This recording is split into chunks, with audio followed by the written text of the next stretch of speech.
you have to show up. You have to just like be involved. Otherwise, people are not going to be calling you. It is an energy exchange. It's like you need to be showing up and giving as much as you're getting with your friends.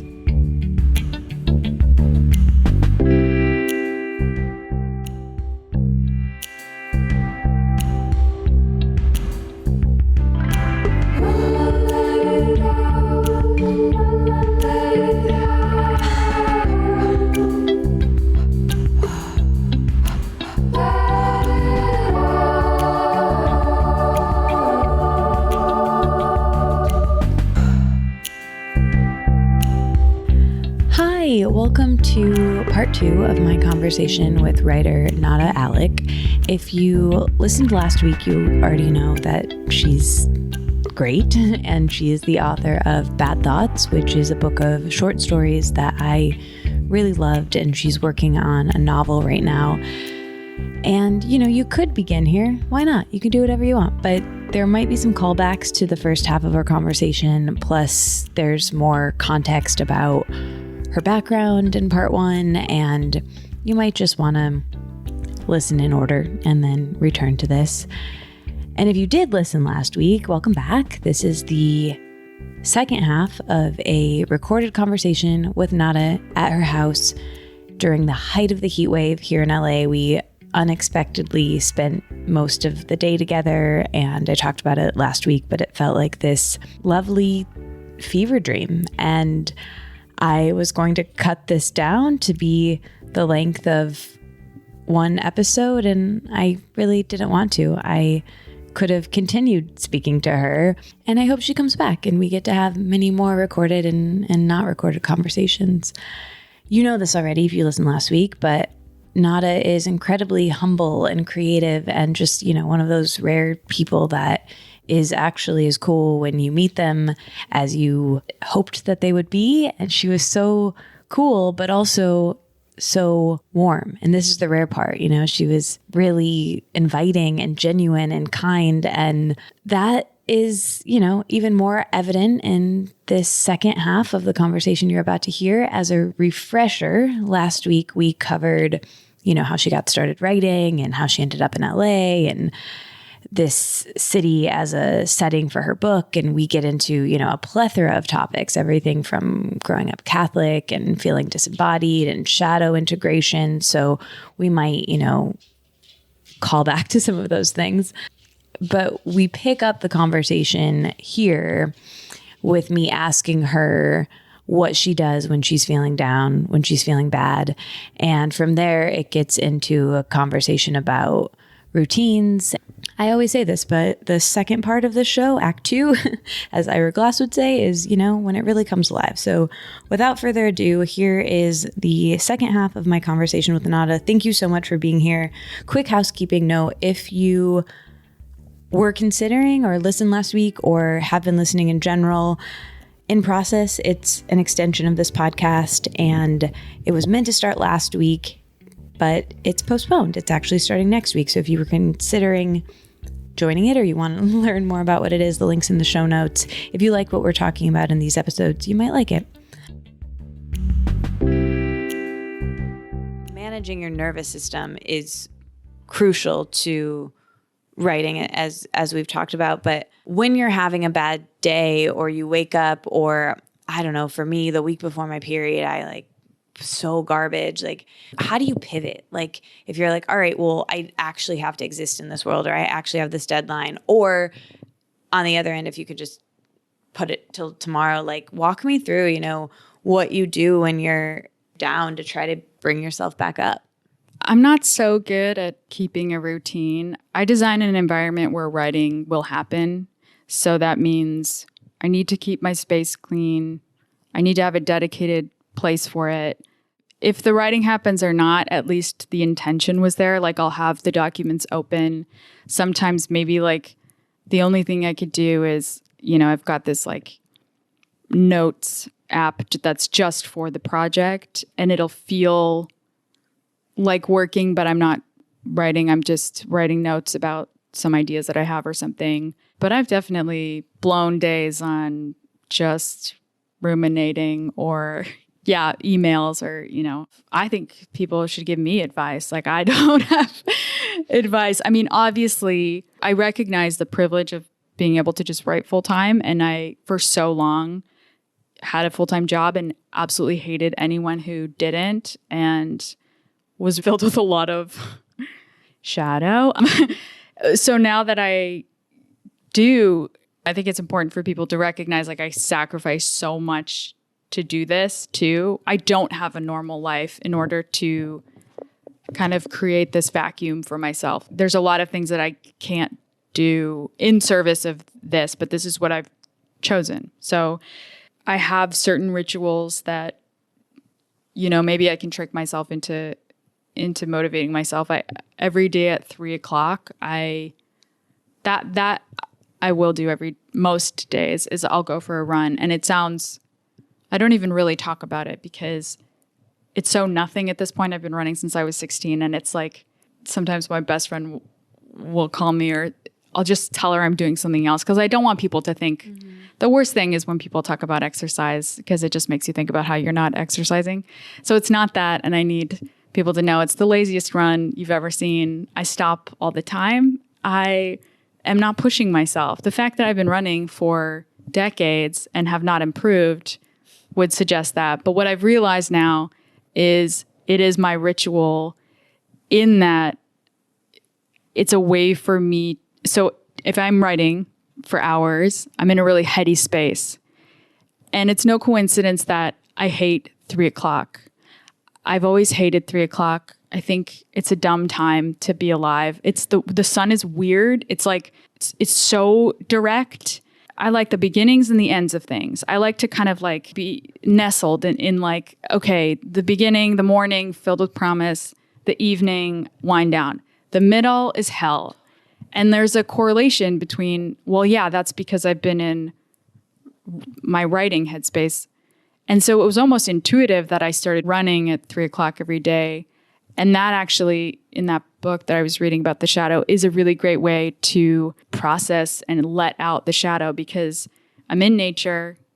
I'm doing something that's aggressive, like primal, sweating, usually listening to like, honestly, Drake or like Nicki Minaj or something like embarrassing. But, I'm kind of like working that out. And I didn't realize I was doing that until I read that book. And I was like, that makes so much sense that I do that at this time where I've reached peak mental capacity. So stuff like that, like finding something. And then I get so many ideas. Like the other day, I ran home and just wrote all the ideas. I was trying to memorize them on the steps up. I was like, okay, don't forget, because it'll just come to you. So cool. Movement is huge, obviously. Like you can do it going for walks or whatever. But it's just been this part of my, I guess, practice that I didn't even recognize was such a important part.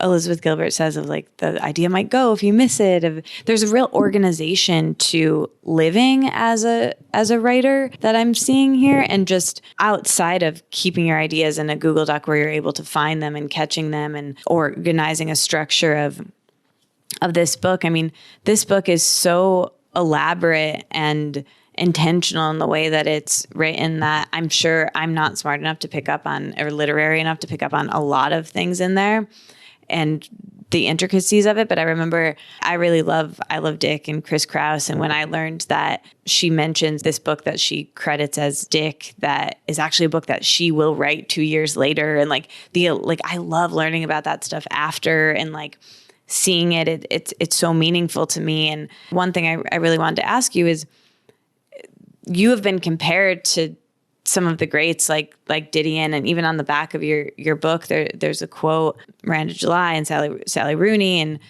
I know Didion was one of the influences for the cover, but how do you feel about that? And just the way the book has been received and getting compared to other writers? Yeah, it's weird and cool. Actually, there was like a review in Gawker that like I didn't even know they were going to write one, but it was very confusing. I think it was mostly positive, but it was definitely under the guise of like criticism and sort of using my book as an example of like the state of things and autofiction and the sort of lack of plot whatever.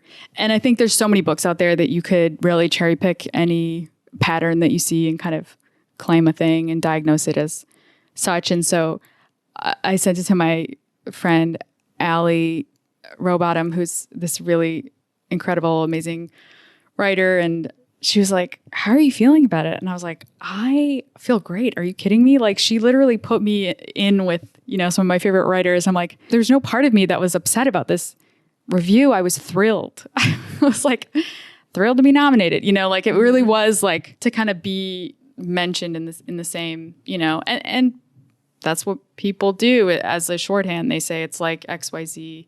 I think being a writer was this idea in my head for so long that I had no idea how it would be received, and it did so much better and did so much more than I could have ever dreamed of. And so maybe that's why I'm feeling a little bit more centered now, is like I had a really positive experience with like the response. And that's what you hope for, is you write something that is maybe a little bit weird and you hope that people will get it. And I really do feel like people got it. And that was hugely validating for me, just to feel like you've got like a seat at the table, I guess, and that you can keep going from here.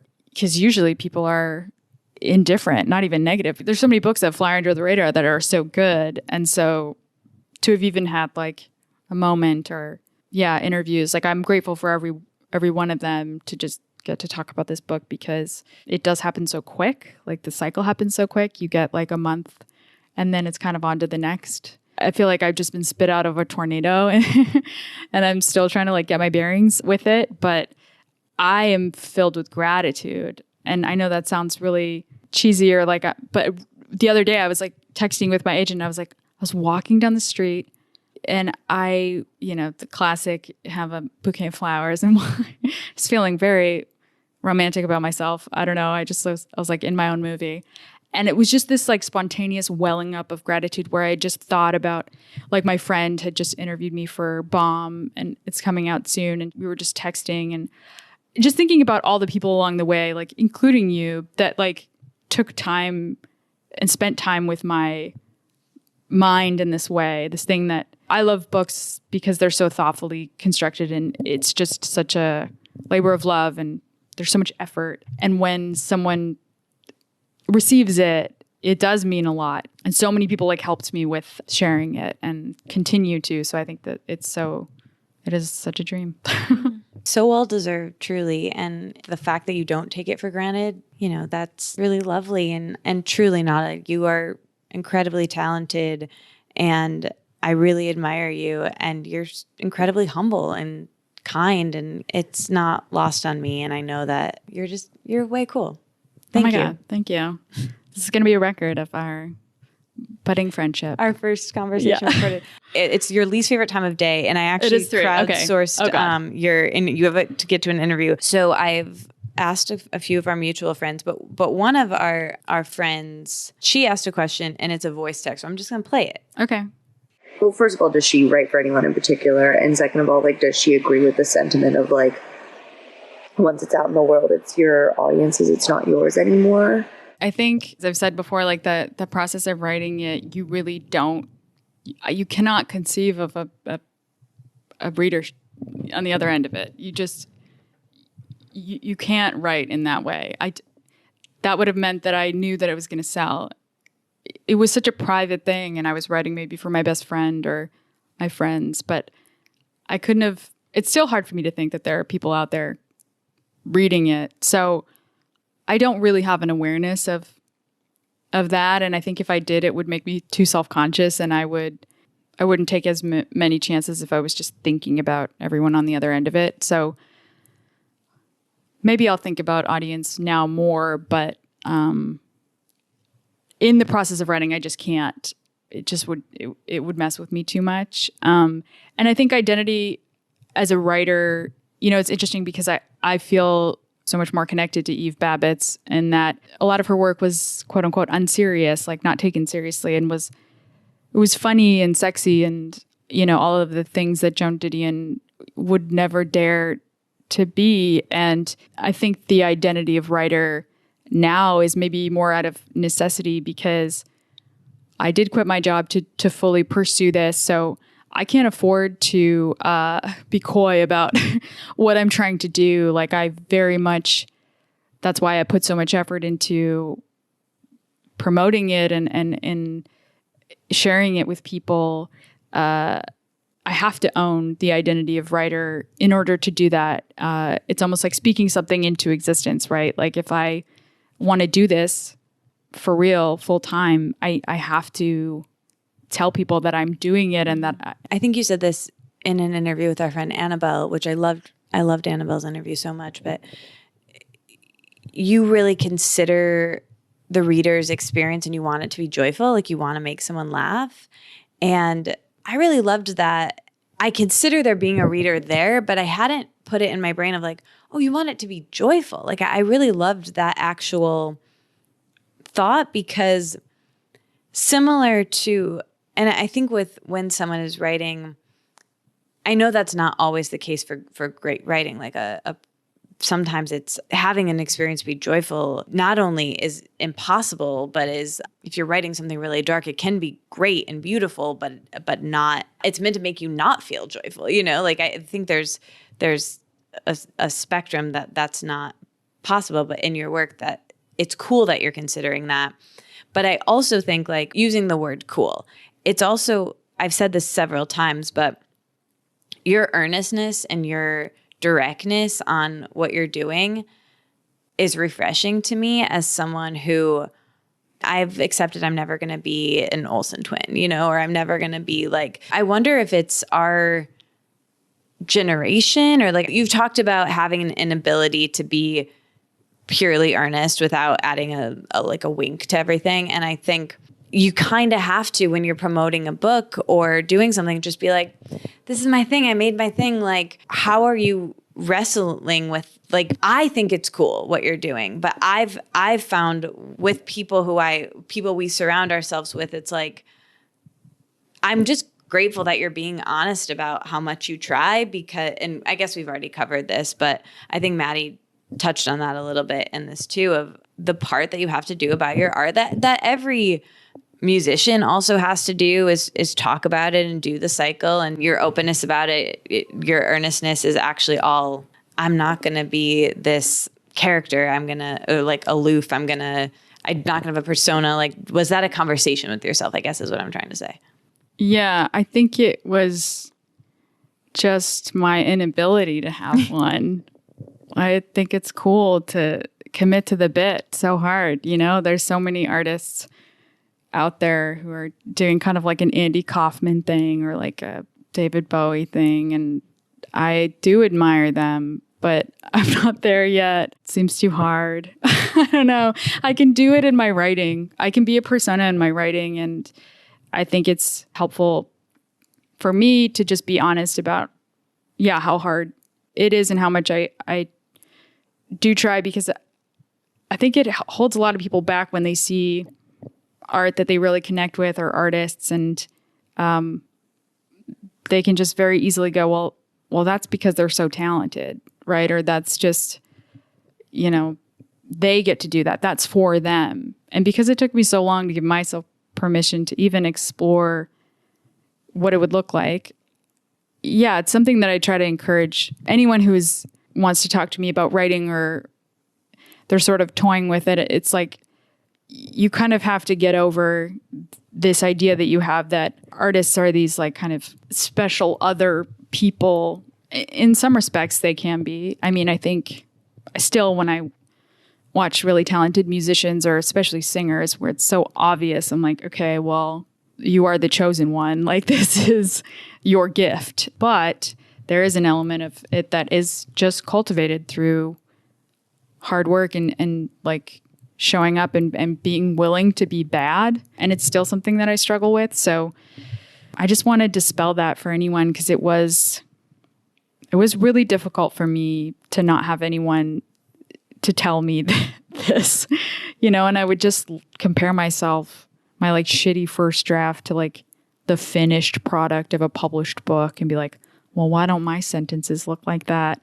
It's an insane, really mean thing to do to yourself. And I think a lot of artists perpetuate that myth because it does work for them and it does make them really interesting. But I would say maybe knowing that it's a performance is helpful. We share a favorite movie, My Dinner with Andre, which I feel like is the first podcast I found in my internet stalk of you last night.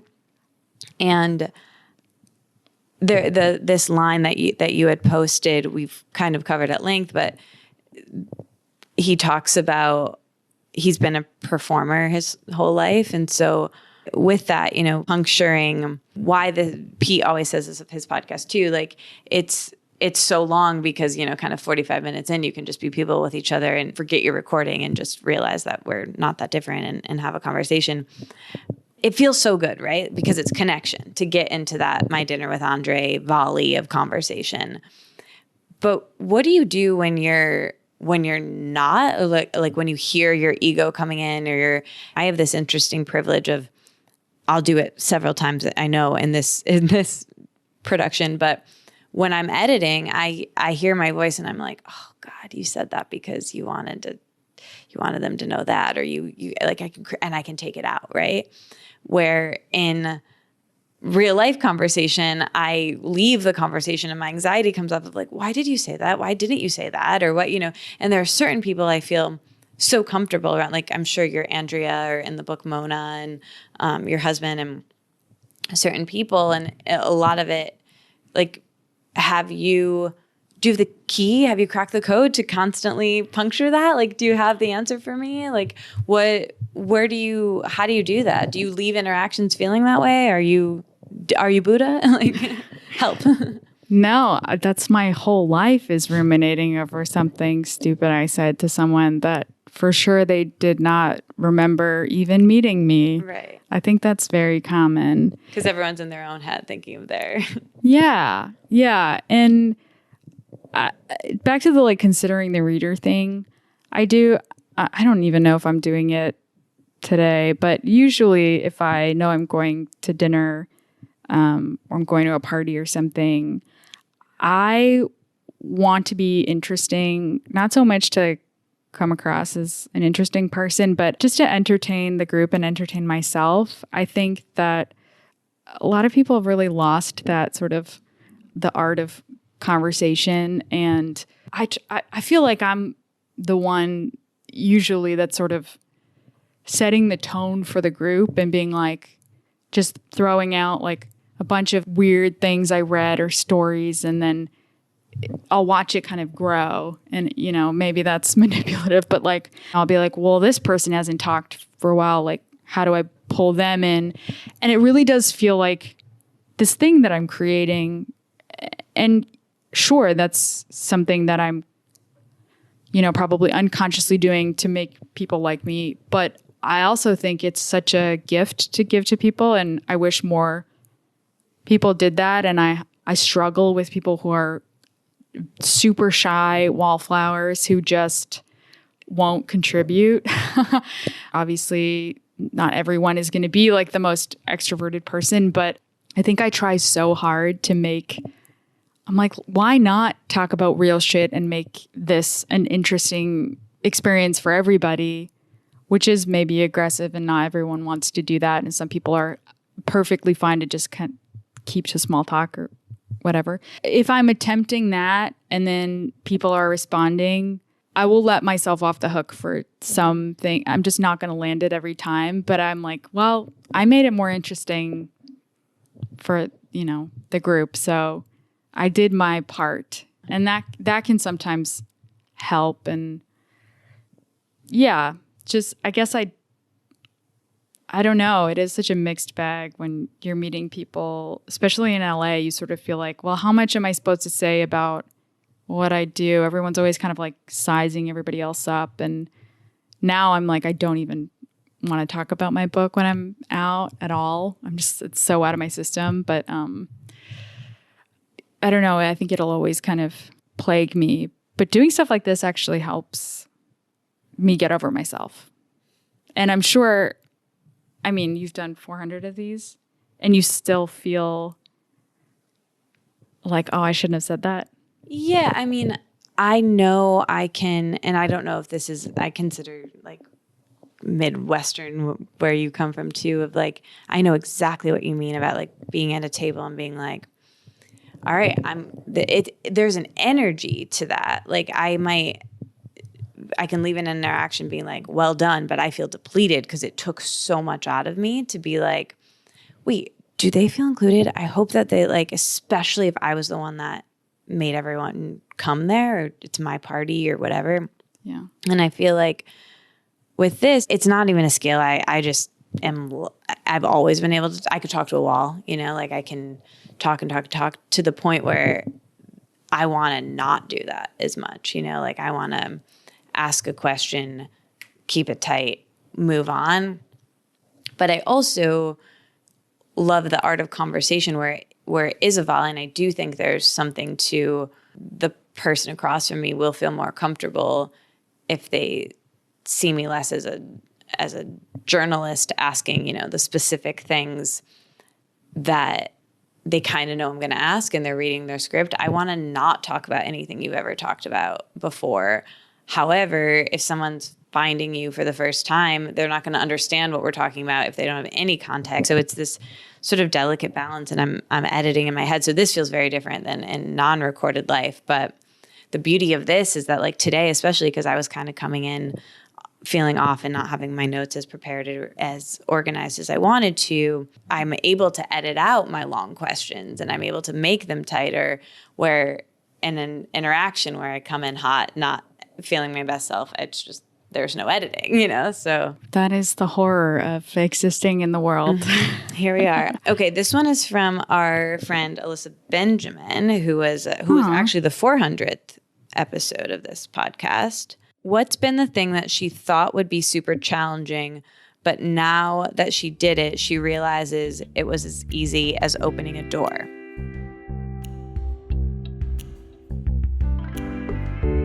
This week's episode is brought to you by Sprout Living.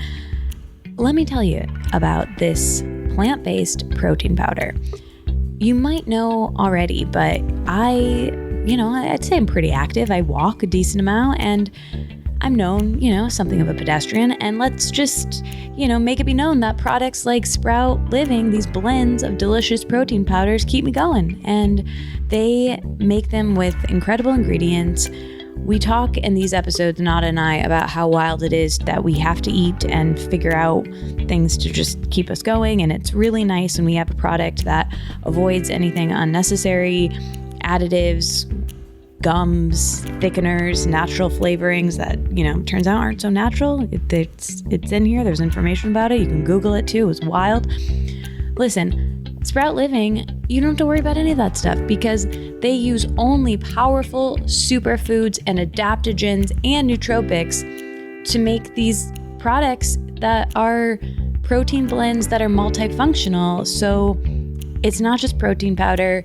It's actually really convenient and cost saving because, of course, you're getting a lot of bang for your buck and you're helping the planet to reduce waste. Their Epic Protein Pro Collagen Blend, for example, contains many ingredients that can help boost your body's own production of collagen. There's a mindful matcha, which is really nice and can boost mental clarity, which clearly I need, and focus and memory. It's really, really great. And you know what? The best part of this is that it tastes good. It doesn't taste like, something that you think is healthy and tastes terrible. It's really incredible how great it tastes. And it's not just me that thinks that. I've given it to friends. I've shared. I think you will like it. And, give it a go. Give it a go. There's many flavors to try. There's a chocolate maca, which tastes like chocolate milk. And there's a complete coffee blend that, has coffee in it. So, of course, it's going to be effective and taste good. And use the code Let It Out for 20% off your order. Again, that's code Let It Out for 20% off your order. Thank you so much, Sprout Living. I really love you, and I'm so glad you're here. I'm glad you're here listening, and I think that trying them out would be really cool.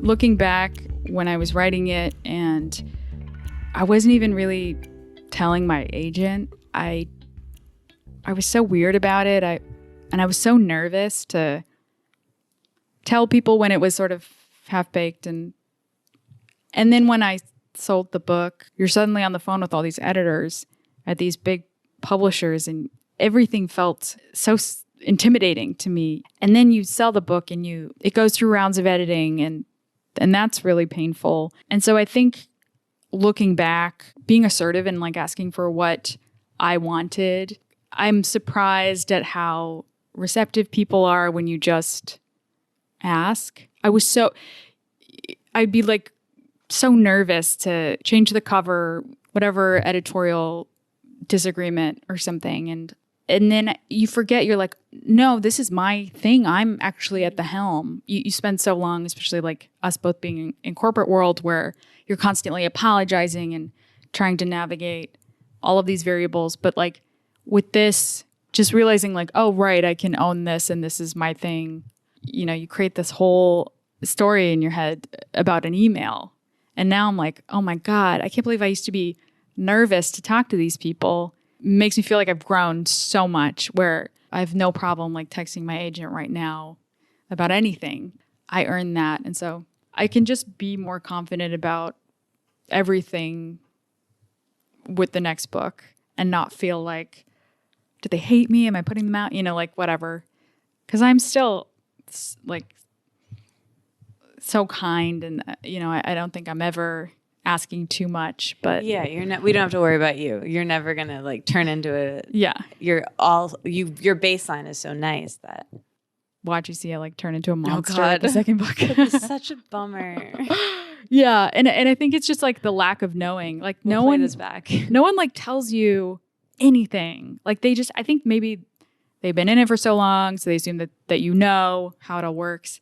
But even like the timeline for things, you know, they'd be like, okay, we need this in like 2 weeks. And you're like, I haven't heard from you in like months. And now just now that I know how everybody operates, just in publishing, somebody needs to like, I'm sure that there are literal courses, you know, about this, but I didn't take them. Huge learning curve for me. It's not about just writing the book. It's about how to like the business side of things. So it's really freeing now that you've punctured that. Yeah. And I want to tell other people who have questions about it, because it feels like such valuable information and could have alleviated a lot of suffering for me. Well, Lindsay also asked a funny one. Lindsay is our friend who connected us. So she's the reason this operation is all happening. But she asks, would you rather Ryan's your husband, be able to read your mind or have access to your internet history? He already has access to my internet history. He has my passwords. I am not hiding anything. There's nothing that I have no secrets. I wish I did. I wish I were a more mysterious person, but I will tell him my dreams. Like there's just nothing that I'm hiding. So he can do that any day. So yeah, I guess I'd love for him to read my mind. Going back to the shadow thing, I do think there's anything, my grandma used to say that a lie has no legs. It needs additional lies to support it. And I think not that it's lies, but like anything that you're hiding or anything that you're trying to protect from other people knowing, usually you feel shame about it. And, you know, Brene Brown says like shame can't exist when it's shared, it dissipates. And so I think going off of shadow, like whatever you're hiding, you have to manage, like the beach ball, and that takes so much energy. So in a way it's good, but also, you know, both things. It's probably, there's a spectrum that I could probably find more sitting around, but I like that answer. Yeah. And it's not even that I'm like an open book to everyone. I am weirdly a private person, but the keepers of my secrets are just like my friends and family. If you're close to me, you know everything, but I really don't share too much in that sense, like on social media or anything. But as long as like the people around me know, you know, it's a lot of just embarrassing stuff that you're like, you kind of need just a repository for some of those things, you know? Totally. To let you go do your next interview, I've already been here basically the entire day, but I have these fun rapid fire questions. Should we just do a couple of them? Okay. I'm curious your food situation. What was in that cookbook bag? Like, what's your favorite food? What's the best? Like, what do you eat like in a day of writing? What are some of your favorite things or the best thing you've had recently? I love going to restaurants for dinner. I could just do that and not eat anything else for the rest of the day. I could just but I love cheese and bread and, a real Mediterranean diet, I guess, is olive oil and vinegar salads and more like savory stuff. I think lunch is dumb. It makes no sense to me. So I would rather just do like a smoothie for breakfast and then just eat so much for dinner and probably at midnight. I can't cook. I don't know. I have no interest. I've tried. So I guess not Didion-esque in that way. You don't have your Coke and your almond and cooking all day. No. That's where I really need to like reintegrate the feminine because I don't care. I just ate like a turkey jerky stick, which is disgusting, but just for sustenance before this. That's like story of my life. I have the same It made me feel seen and cozy that you were doing that. Yeah, I really don't have like a sophisticated palate. To your point of like the fact that we have to do that to like survive, and even there's a line in your book that is right up there with some that I've already mentioned where, let's see, we'll be here all day if I try to find it in my very disorganized notes, but the character was talking about their partner who was in 12 steps for like a addiction, drinking or something, and they were like, my issues are uncontained, and his are like an island. Mine are. It was like a country with clear borders, but mine are like thousands of uninhabitable islands. That one I was just like, oh my God, I really identify with that because I've often had the thought of like, God, I wish my thing was, I've been in a lot of 12-step rooms, but a lot of the things that were my anxiety pools aren't things that are so quittable and complex. And that's why what you said about the food thing, it's so interesting that we live in these bodies and we're all going to die. And it's all very interesting to me. Okay. What is your greatest lesson on friendship? You feel like it feels to me that it's important to you and you're a really good friend. I have a lot of old friends that I met a lot of them when I was like 21, and I don't know how it's happened, but we've just sustained these like really lifelong friendships. But then I also have this thing where I'll like get infatuated with like new friends, and some of those are short-lived and some of those like turn into real friendships. But to me, as you get older and like our parents' generation, like, friendship is not as prioritized and in favor of family. And then you grow up and you have a lot of like lonely older people. And I think I'll always have a place for my friends in my life, no matter what. I think just prioritizing them and showing up. Oftentimes people, will be like, oh, I didn't get invited to this thing, or they just like scroll social media and they feel, like they have FOMO or whatever. And I'm always like, well, the thing that you're lacking, you need to go and give to someone else. So like, when's the last time you ask someone to go, do a thing? And one of my best friends, Kenny, is really good at like having adventures and going on trips, and it doesn't even have to be expensive, but like if you just watch his stories, you'd be like, wow, what a life. And he's like, what people don't see is the work and the logistics and like the not fun stuff that goes into having these experiences. And it is so true. And so I try to just say yes when my friends are like, hey, do you want to go to Ojai for the weekend? Like, I wasn't like that before. I was always like, no, I have to stay in and work. And you have to show up. You have to just like be involved. Otherwise, People are not going to be calling you. It is an energy exchange. It's like you need to be showing up and giving as much as you're getting with your friends. Oh, that's so good. Yeah. Whatever you're not giving is what you're lacking. That's so good. What about on romantic relationships? How did you meet your husband? You've been together for... Since 2017, but we had kind of known each other peripherally through friends for years before that because I knew Nick in his band for a long time. So we'd kind of always, we were both always dating other people and then we weren't. I dated, a lot of guys who were like kind of like the Peter Pans who were not ready, and there's something really exciting about that. And I've since stopped telling my friends to like not pursue those men because I think you have to kind of go through that and figure out what you don't want or how you don't want to be treated. And, it can be really fun and honestly great fodder for your art to kind of like really get swept up in like the wrong guy and, the drama of it all. As long as you're not consistently finding yourself in the same patterns where you seem to be meeting the same type of person, at that point, you really kind of need to figure out like, what is it in me that's getting something out of this? And for me, it was just like exhaustion of like kind of going through that and then feeling like I just like deserved more and that I was ready. And once I kind of intentionally was like, I want to invite this. I just want to create space in my life to invite a good person in. It was like 3 weeks later and like Ryan showed up. My advice would be like, well, everyone should have a Ryan, but he's already taken, but like everybody's relationship is going to be different. I just like lucked out and ended up with like a truly good person who is really inspiring to me and supports me. And like, we're like really good friends.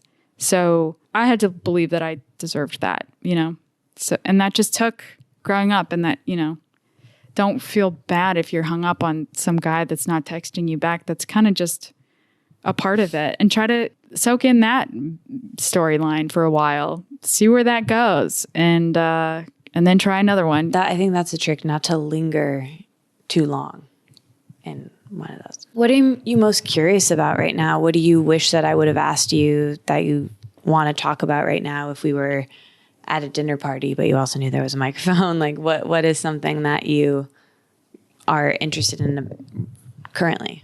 I mean, there's so many things. I think when you're writing a novel, it's just such an open-ended thing to have an excuse to like research random stuff. And then it's all under the guise of like writing. I'm getting back into like wanting to do hypnotherapy, really into like AI stuff. I went into the metaverse for the first time. My friend's, she has an Oculus, so it's like VR. But then she was like, no, you have to just experience it. And to me, it's like the end of human civilization. Nothing will compete. It's over for us. The minute that the graphics get good enough, I'm telling you, our very like rudimentary lizard brains cannot distinguish between this world and the real world. And you look down and you see your VR hands, and they really do feel like your hands, but you're holding these controllers, right? And you're walking through these worlds, and they feel like dreams. They've got the quality of dreams. You can go anywhere. You could fly, and it feels like you're flying. You can, so there are these like kind of shitty avatars that don't have legs, so you float around. You can make yourself look however you want, so you can play with identities. And then you go in and you're really talking to, it's like kind of like a VR chat room. You'll just like talk to other people who are also in this metaverse room. And it's going to get to the point where it's indistinguishable. So it's like you could feel like you're in another country. It was really scary. I got off of that being like, I hate that this exists because it's going to ruin everyone's life. So that was cool. I actually felt you can get nauseous if you're in it for too long. I wasn't even in it for that long, but I felt so car sick afterwards because the motion of it. Yeah, I'm really fascinated with that and how that's going to change art and AI and how that's going to change, just like technology and different dystopian scenarios and all that fun stuff. Nice positive note to end on. I feel like I don't watch the news enough, that I don't read the news enough, that I was so illiterate on the metaverse. Like, this is blowing my mind. Oh, so was I. I had no idea. It's a whole thing. Wow. It's Wild. It's insane. Yeah. Well, this is a real long one. We've almost been going 3 hours, and we had an unrecorded 1.5 hour pre-show. Damn. Truly, how did we do this? I don't know. Space and time. You know what? We're in the metaverse. Yeah. This is it. You're incredible. I'm God, so thank you. grateful. This is really cool, and I'm so happy to know you and that your book exists, and I can't wait for the novel. And this is really cool. I'm so glad that we were connected, and thank you for taking the time to. You have actual like legit important interview, but we pushed it off to do my silly like basically garage production. No, they're all the same to me. That's not how I look at it at all. I feel so honored that I got to spend the day with you, and I just met you, and that's so fun and weird, and it's all because of my weird book. I know, and now we're neighbors. Yeah, it's exactly. great. All right, well, we end taking a deep breath. So okay, inhale, let it out. Cool. Thank you, Nada. Thank you so much for listening all the way to the end, part 1 and part 2 of my conversation with Nada Alic. If you haven't already bought her book, Bad Thoughts, get yourself a copy. She's incredible, and I think you'd really like the book. She also reads the audiobook, which is cool. So if you want to listen, if you like listening to things, like you may if you are a podcast listener, I recently wanted to check it out, and I downloaded it, and I thought it was really cool that she read it. So if you want to hear more of her voice reading you her book, that is also an option. I'm so grateful again that you're here. If you liked this show, please send it to a friend. If you want to join in process, if you want to learn more about what that is, it's a way to help each other stay connected and feel supported while we make things, while we write, while we make art, while we try to be a person in this world and eat food and do all the things that Nada and I were talking about. But I truly think she's incredible, and I'm so grateful that she was here. If you'd like to tell us that you listened, you know where to find us. This podcast has its own Instagram, and you're welcome to let us know there or wherever you would like to let us know. But I am so grateful that you're here. Again, share it with a friend, or I'm just gonna say it. If you want to leave a review on iTunes or a star on Spotify, it's so embarrassing to ask, but you know what? We kind of talked about this and this, that it really does help. And instead of trying to, be cool and pretend that it doesn't, I'm just going to straight up ask. So that would be incredible if you want to support this show by doing those things. And I want to keep doing it. So I'll be back with new episodes next week. And if you're new here, welcome. There's an archive. And truly, I love you. I love that I get to do this. And I hope I get to record many more. And thank you to our amazing editor, who's not even a new editor anymore. She took over from Mike, who has been with us was with Let It Out for a really long time. And Bree saved the podcast.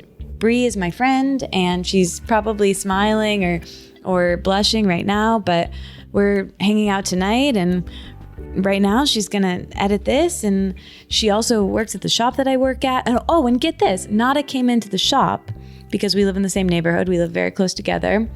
And Bree obviously recognized her and recognized her voice, and Bree was working. I wasn't there, and Bree was like, I edited a podcast with you yesterday. And Nada was like, oh my God, I'm sorry, which is so Nada. And Bree was like, no, it was great. And anyway, so they got to meet, which was incredible. And it just, this whole thing is incredible. I'm so grateful that I'm here, that you're here, that Nada was here, that Bree is here. It's really wonderful. All right, I better get this to Bree, and we'll put this episode together. And thank you. I hope that maybe we all get to be together in person at some point, and I don't know how or when or if that will happen, but I believe there's a world in which it could. Bree and I are going to see a live podcast together tonight, one of my favorite shows. All right. I will talk to you soon. Bye-bye.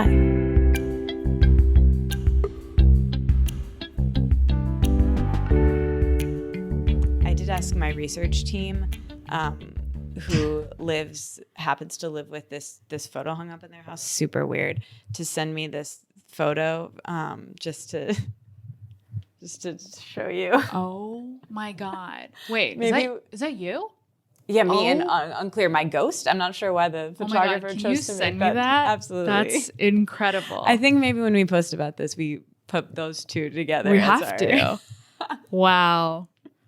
God, the double photo is incredible. A lot going on there. That is so spooky. Yeah, my mom just sent. I was like, "Can you send me that thing in the?" Because I saw yours. Oh my God, so good. It really exceeded expectations.